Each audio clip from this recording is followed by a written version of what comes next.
जिस देश का प्रधानमंत्री सच्चाई का सामना नहीं कर सकता है और सच को बर्दाश्त नहीं कर सकता है, वहां की जनता से आप क्या उम्मीद रखते हैं? आजादी के विरोध करने वाले आज सत्ता में बैठे हैं। आज सच को बर्दाश्त करने वाला कोई नहीं है। चापलूस का जमाना है। वहां से उन मुखालिफों से आप क्या उम्मीद रखते हैं जो मुखालिफ जनता जो ऐसे झूठों के साथ चलने के लिए तैयार है? अरे जब वो खुद मान रहा है कि मैंने हत्या की है, उसके इकबालिया बयान को ही नजर में लेकर तत्काल कोई ना कोई फैसला कर देना चाहिए।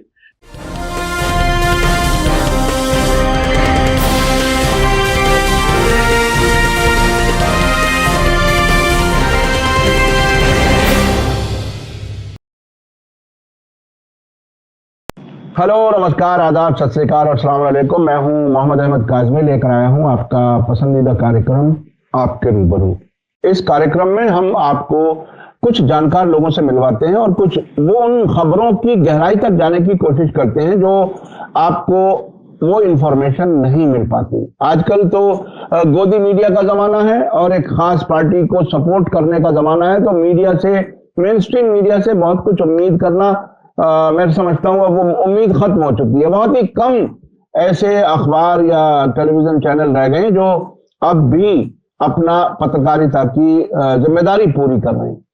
ऐसे वक्त में इस किस्म के डिबेट और सोशल मीडिया पर आप तक इंफॉर्मेशन पहुंचे, ये बहुत जरूरी है। आज हम शब्बीर अहमद विद्रोही साहब जो नागपुर में रहते हैं और नेशनलिस्ट कांग्रेस पार्टी के लीडर हैं और बहुत ही बेबाक अंदाज में अपनी बात रखते हैं, उनसे हम दो तीन इश्यूज पर बात करेंगे। एक तो राहुल गांधी की भारत जोड़ो यात्रा महाराष्ट्र पहुंची है और वहां उन्होंने एक वीर सावरकर जो आरएसएस के फाउंडर हैं उनके माफीनामे पढ़ करके सुनाए हैं कि अंग्रेजों से किस तरह से उन्होंने माफी मांगी थी। उस पर एक बहुत ही चर्चा है महाराष्ट्र में खास तौर पर, और राहुल गांधी की मुखालफत होने लगी, उनके पुतले तक जलाने का सिलसिला शुरू हो गया। यानी अब आप ये समझ लें कि देश की आजादी के खिलाफ जो लोग थे उनके सपोर्टर्स की तादाद इतनी बढ़ चुकी है कि वो अब सड़कों पर हैं। ये मुख्तलिफ तरीकों से सामने आ गई। अब इसके अलावा जो हम बात करेंगे वो ये कि एक क्राइम हुआ दिल्ली में, बहुत ही खतरनाक, और उसकी जितनी मजम्मत की जाए कम है। आफ्ताब अमीन पूनावाला ने अपनी फियांसी या जो उसकी साथ लड़की रहती थी, उससे प्यार करती थी, उसको कत्ल किया और बहुत ही बेरहमाना अंदाज में किया। उस पर भी जो बीजेपी को इलेक्शन लड़ाने वाला मीडिया, उसको भी कम्युनल कलर देने की कोशिश की गई। महाराष्ट्र से आप हैं शब्बीर अहमद विद्रोही साहब, इसके बारे में कुछ हकीकतें बताएंगे कि क्या कुछ है। इसके अलावा सुप्रीम कोर्ट ने कहा कि जबरन धर्म परिवर्तन राष्ट्र की सुरक्षा के लिए खतरनाक है। वो क्या कुछ है? पंचजन्य जो और ऑर्गेनाइजर आरएसएस का अखबार है वो कहता है कि अमेरिकी company Amazon north east states में धर्म परिवर्तन के लिए पैसा खर्च कर रही है, यानी हिंदुओं को क्रिश्चियन बना रही है। यानी 85% लोगों को 10-15% लोगों से इतना बड़ा खतरा है कि उन्हें ऐसा लगता है कि शायद हमारी जो वजूद है वो खत्म हो जाएगा। और ये बहुत ही दिलचस्प है।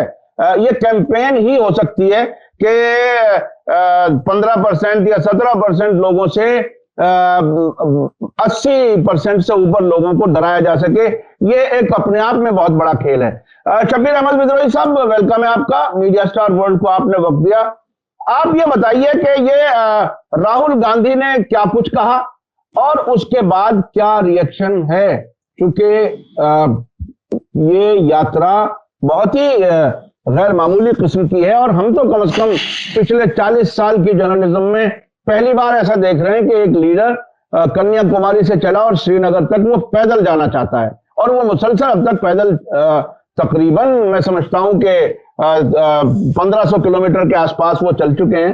तो आप इसको कैसे देख रहे हैं? वीर सावरकर के बारे में क्या कुछ कहा है राहुल गांधी ने? आपके दर्शकों का अभिवादन करते हुए आपकी बात के तरफ मैं आता हूं। देखिए, बात हीरा है, बात मोती है, बात लाखों की लाज खोती है, बात हर बात को नहीं कहते, बात मुश्किल से बात होती है, बात लिख दे किताब होती है, बात फिसल जाए तो कुराफात होती है। तो ये बातों की बात है। अब जब आपको पता है कि भारत के अंदर भारत विरोधी राष्ट्र की आजादी, अब भारत विरोधी तो नहीं कह सकते, लेकिन आजादी के विरोध करने वाले आज सत्ता में बैठे हैं, तो अपने लोगों को कितना वो करेंगे, सारी बातें आपके सामने हैं। लेकिन एक चीज ये है कि राहुल गांधी ने अपने परभनी के भाषण में कह दिया कि सावरकर वीर सावरकर नहीं है, उन्होंने तो अंग्रेजों की मददगार रहे, अंग्रेजों से पेंशन लिया, अंग्रेजों का मदद करते रहे। तो चूंकि उनके नाम के साथ ही लगा दिया गया है स्वतंत्र वीर वीर सावरकर, समझ लीजिएगा, स्वतंत्र वीर वीर सावरकर, ये उनका नाम लिखा जाता है यहाँ किताबों में भी, अखबारों में भी। तो अब आप सोच लीजिए कि ये किसी चीज को आप कुछ भी कर सकते हैं। जैसे ड्रामा में गधे को जो है शेर का खाल पहना दिया जाता है और कहा जाता है कि शेर है, ये ड्रामा में होता है। ड्रामा में कोई भी किसी रोल में चला जाता है। तो आज की स्थिति में ये स्थिति चल रही है। लेकिन मैं इस पर एक बात कहना चाहूंगा, वो बात ये मैं कहना चाहूंगा कि तुम भारत जोड़ो यात्रा में निकले हो, तो तुम्हें वो बात नहीं कहनी चाहिए जिस बात से कहीं टूटन महसूस होने लगे, क्योंकि तुम भारत जोड़ रहे हो और भारत जोड़ने में तुम खुद कह रहे हो कि नफरत छोड़ो भारत जोड़ो। तो अब उन बातों को हमें भुला देना चाहिए, जो बातों को, इतिहास को भुलाना नहीं चाहिए, लेकिन अपने मुंह से उन बातों को दोहराना बंद कर देना चाहिए जिन बातों से घुटन और टूटन पैदा हो रहा हो। आज सच को बर्दाश्त करने वाला कोई नहीं है, चापलूस का जमाना है।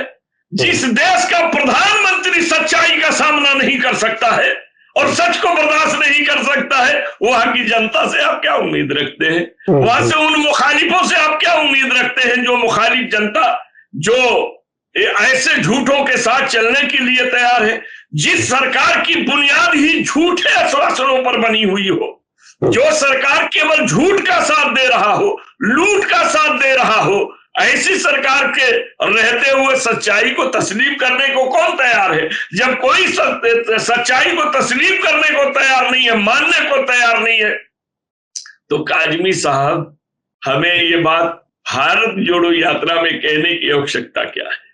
अगर पत्रकार भी पूछे तो होशियार आदमी ये कहकर आगे बढ़ जाएगा, देखिए मैं भारत जोड़ो निकला हूं, मैं किसी को बुरा कहने नहीं निकला हूं, कोई इतिहास पढ़ाने नहीं निकला हूं, मैं भारत में नया इतिहास बनाने निकला हूं, इसलिए इन मुद्दों को छोड़ दीजिए। ये कितना अच्छा हो। लेकिन उन्होंने कह दिया, कहा तो सच्चाई कहा, मगर ये सच्चाई किसी को हजम नहीं हो रही है। अब उनके खिलाफ पुलिस में रिपोर्ट हो रहे हैं। सरकार, महाराष्ट्र की सरकार कह रही है कि यात्रा रोक दो इसका, कोई कह रहा है कि जाओ सभाओं में विरोध करो। अब सवाल ये उठता है कि राहुल गांधी भी कहते हैं कि आप में ताकत है, सरकार आपकी, हमारा यात्रा रोक दे, हम आपसे कुछ कहने थोड़े आए हैं।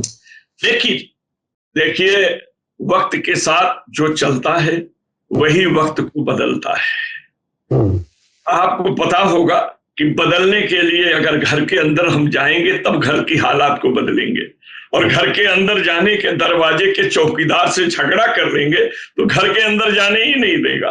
तुम जिस यात्रा का उद्देश्य लेकर निकले हो, उस यात्रा का उद्देश्य को कहीं खंडित मत होने दो।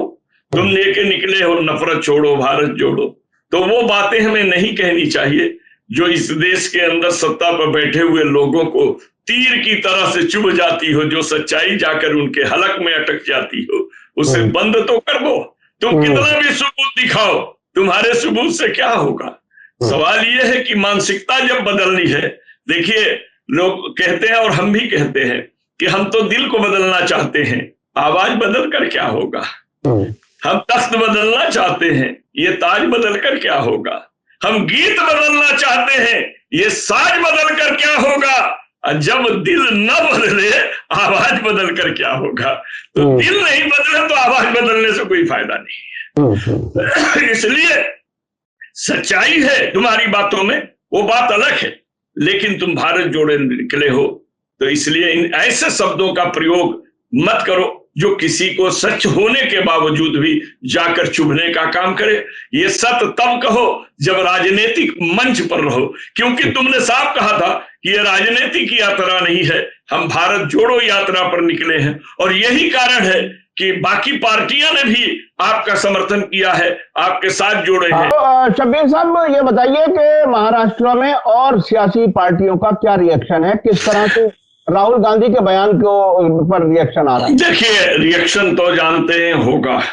रिएक्शन में इनके साथ चलने वाले शिवसेना के उद्धव ठाकरे गट के लोग, आपको आदित्य ठाकरे भी इनके साथ चला। अब भाजपा सवाल करने लगी कि सावरकर के बारे में अपना रुख साफ करे, तो उद्धव ने तो बड़ा अच्छे ढंग से खेल गया। वो कह दिया कि आप हमसे पूछ रहे हैं, पहले ये बता दीजिए कि महबूबा जो है यहाँ की कश्मीर की, ये कहाँ तक आपके लिए देश प्रेमी थी और कैसी थी, तो आप उसका जवाब दीजिए, बाद में हमसे इस पर बारे में पूछिएगा। तो हम राहुल के बयान से सहमत नहीं है, ये कह करके वो अपना रास्ता निकाल दिया कि हम उससे सहमत नहीं है। वो विरोध नहीं कर रहा, लेकिन जो सरकार है वो भाजपा प्लस शिंदे गुट की सरकार है, ये दोनों विरोध कर रहे हैं। और ये देखा देखी राज ठाकरे का मन से भी विरोध कर रहा है, यानी महाराष्ट्र नवनिर्माण सेना है। अब ये महाराष्ट्र का कौन सा नवनिर्माण करने वाले हैं ये समझ में नहीं आता है। नवनिर्माण तो उसको कहते हैं जो नया कोई निर्माण हो। ये पुरानी कहानी को लेके लड़ेंगे तो नया निर्माण कहां से करेंगे, ये समझ में नहीं आता है। ये पुरानी चीजों को हटाकर नया निर्माण होता है, या पुरानी के रहते हुए खाली जगह में नया निर्माण होता है। तो ये नौ का क्या निर्माण करेंगे ये वो जाने। लेकिन विरोध जो सरकार है यहाँ की वो कर रही है, कुछ लोग कर रहे हैं, उनके मानने वाले कर रहे हैं। आपको मालूम है कि कभी भी रोने में 3 तरह के मौके मिलते हैं। एक औरत अगर रो रही है, अगर जवान है, तो लोग आंसू पोंछते वक्त उसके गाल पर भी हाथ फेर देते हैं, समझ लीजिएगा। तो यह मौका मिल जाता है उचक्कों को भी कूदने के लिए, किसी के आंग पर कूदने के लिए, किसी तरह की बात करने के लिए। पाकिट मार तो भीड़ की तलाश में रहता है कि जहां बदन से बदन का धक्का लगे तो पर्स निकालने में पता न चले। तो आज के राजनीति में भी बहुत से पाकिट मार हो गए हैं जो इस तरह की चीजों की तलाश में रहते हैं, समझे कि नहीं। और उन्हें मौका मिल गया है बोलने का। अब सच्चाई अगर देखा जाए, इतिहास अगर देखा जाए, तो इतिहास से तुम मुंह नहीं मोड़ सकते हो। लेकिन हमारे यहाँ इतिहास ही बदलने की बात चल रही है, इतिहास में ही तोड़ मरोड़ हो रहा है, संविधान में ही तोड़ मरोड़ हो रहा है। तो आगे हम आप क्या कर सकते हैं जी। अच्छा, क्या ऐसा भी हो सकता है कि यात्रा को ही ना चलने दिया जाए, क्योंकि शुरू से ही आंखों में तो खटक रही है यात्रा, क्योंकि लोग बोल रहे हैं। तो ये एक मौका मिल गया कि ये यात्रा को ही किसी तरह से रोक दिया जाए। क्या आपको लगता है कि वहां तक बीजेपी और उसके साथी जाएंगे? नहीं, ये बात हुई है, ये डिमांड हुई है सरकार के तरफ से, और राहुल के तरफ से चुनौती भी दी गई है। उन्होंने कहा कि राहुल को गिरफ्तार किया जाए। अब गिरफ्तार अगर किया जाए तो यात्रा खंडित होगा।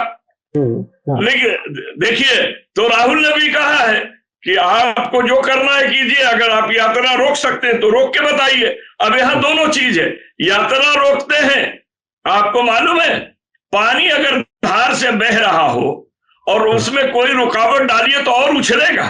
अगर ये यात्रा रोकते हैं तो उसमें उछाल पैदा हो जाएगा, और जो वो उछाल इनके लिए और हानिकारक हो जाएगा, समझ लीजिएगा। ये भी मौका तलाशेंगे।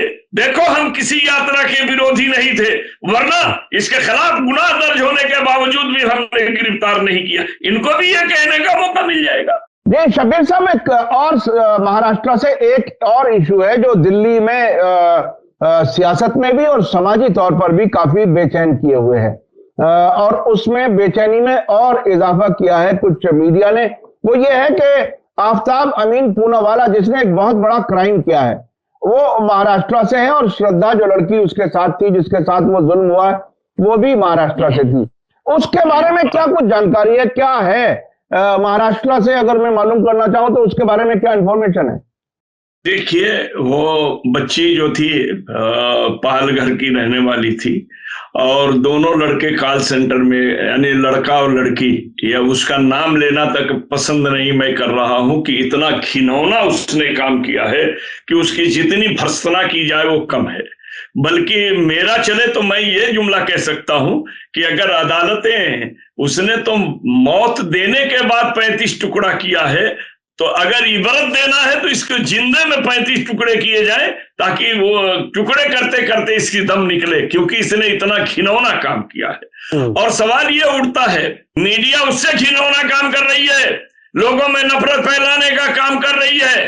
कारण क्या है कि उसका नाम आफ्ताब अमीन पूनावाला है, वो पारसी समाज का है। इंदिरा गांधी के जमाने में भी इन्होंने नाटक किया था।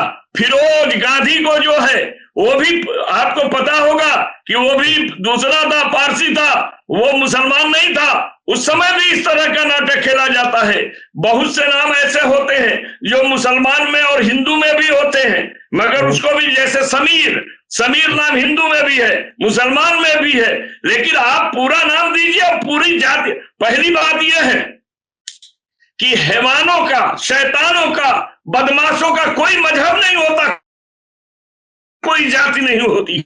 ये इसने हैवानियत की है, इसका कोई मजहब नहीं है। आप उसका नाम लें तो पूरा लें, एक वर्ग में नफरत फैलाने का काम ना करें। पूरा देश इस तरह के घिनौने कार्य से क्रोधित है, समझ लीजिएगा। सबका डिमांड है कि ऐसे गंदे लोगों को फांसी पर चढ़ा दिया जाए या इतना इबरतनाक सजा दी जाए ताकि लोग सोचे इस तरह की घटना करने से पहले। और हमारे इस्लाम का तो आपको मालूम है कि इस्लामी कानून लगा दो ना, मौत का बदला मौत वाला, उसको भी लटकाओगे, कितना दिन चला, फोरेंसिक जांच होगा, टुकड़े मिलेंगे, उसका जांच होगा, डीएनए जांच होगा। एक बात की हंसी आती है काजमी साहब, हंसी इस बात पर आती है, हमारे देश का कानून कहता है कि नशे के हालत में किया गया कृत्य या नशे के हाल में दिया गया बयान सही नहीं माना जाएगा। नारकोटिक टेस्ट आप करेंगे, जो टेस्ट आप करने जा रहे हैं उसका, तो नशे के हालत में ही बोलेगा ना, उसको नशे का इंजेक्शन दिया जाता है ना, तब वो उगलता है ना, तो फिर वहां नशा कैसे आपको सच्चाई दे रहा है और यहाँ नशा क्या दे रहा है? अरे जब वो खुद मान रहा है कि मैंने हत्या की है, उसके इकबालिया बयान को ही नजर में लेकर तत्काल कोई ना कोई फैसला कर देना चाहिए। जब लड़की, देखिए सबसे बड़ी दुख भरी बात मैं आज कहना चाहूंगा, पूरे समाज के लिए कहना चाहूंगा कि एक लड़की एक लड़के के लिए अपने माँ बाप को छोड़कर आती है और उसकी बात को ठुकरा कर आई है। तुम्हें तो इतना प्यार देना चाहिए कि वो अपने माँ बाप को याद न कर सके, भूल जाए, प्यार के कारण भूल जाए, नफरत के कारण भूल जाए, जुल्म के कारण भूल जाए, नहीं। लेकिन तूने इतना घिनौना किया, जिसने तेरे लिए अपने माँ बाप की कुर्बानी दी, तूने उसकी इस हरकतों से, इस तरह की चीजों से अब समाज से भरोसा उठता जा रहा है। अच्छा शब्बीर साहब, आज कुछ तकनीकी वजह से आपसे लंबी बात नहीं हो पा रही। आप इस वक्त जिस तरह से नफरत की कहानी को कई तरीके से बढ़ाने की कोशिश की जा रही है, सुप्रीम कोर्ट ने भी कह दिया जबरन धर्म परिवर्तन जो है वो नेशनल सिक्योरिटी का एक इशू है। पांचजन्य ने भी कहा कि अमेज़न जो है वो धर्म परिवर्तन कराने के लिए पैसा दे रहा है। और किस तरीके से नफरत बढ़ाने का इंतजाम है, इसको आप मुख्तसर अपने कोई समअप कर सकें, अपना नतीजा दे सकें कि आखिर मुल्क किधर जा रहा है? देखिए, कहीं भी धर्म परिवर्तन लालच में और भय में और इसमें किया जाए, जबरन किया जाए, जबरन तो हर चीज बुरा है। अपने बच्चों से भी जबरन काम लेना बुरा है, अपने बीबी के साथ भी आप मिलना चाहे तो जबरन मिलना जुर्म है। तो जबरन धर्म परिवर्तन कराना तो हर हाल में जुर्म है।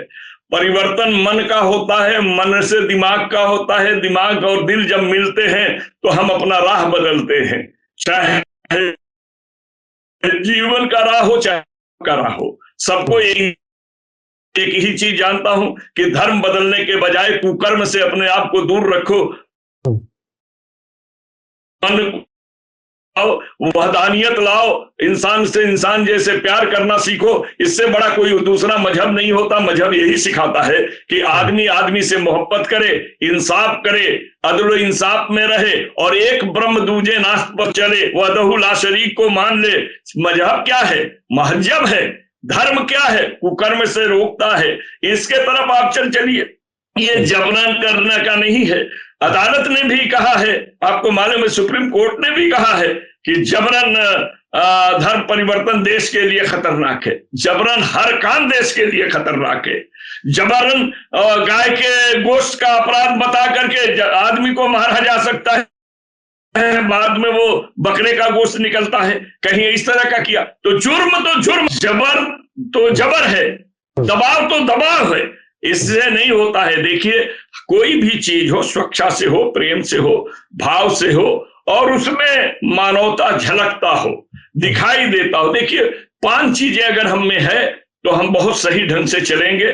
नैतिकता हो, मानवता हो, सामाजिकता हो, वास्तविकता हो और हमारा प्यार, बंधुत्व, भाईचारा हो। ये चीजें अगर हम में है तो कोई दिक्कत नहीं है। और दबाव तो इन सारी चीजों को तोड़ता है। जी, बहुत बहुत शुक्रिया शबीर विद्वान साहब, बहुत बहुत शुक्रिया। आज कुछ तकनीकी वजह से हम जरा आपसे लंबी बात नहीं कर सके, फिर आइंदा बात होगी। मैं अपने दर्शकों से बताऊं कि ये खुद यूट्यूब चैनल चलाना या इस किस्म के ये काम जो है ये आसान नहीं है। बहुत कोशिशें करनी पड़ती हैं, रुकावटें भी आती हैं, उसके बावजूद हम अपना काम जारी रखे हुए हैं। इसी के साथ मुझे दीजिए इजाजत। धन्यवाद, शुक्रिया। जय भारत, जय हिंद। मीडिया स्टार वर्ल्ड के और वीडियो देखने के लिए हमारे चैनल को सब्सक्राइब करें और सीधे नोटिफिकेशन पाने के लिए बेल आइकन दबाएं। और अगर हमारी खबर सच्ची और अच्छी लगे तो अपने व्हाट्सएप, इंस्टाग्राम, फेसबुक और ट्विटर अकाउंट पर जरूर शेयर करें।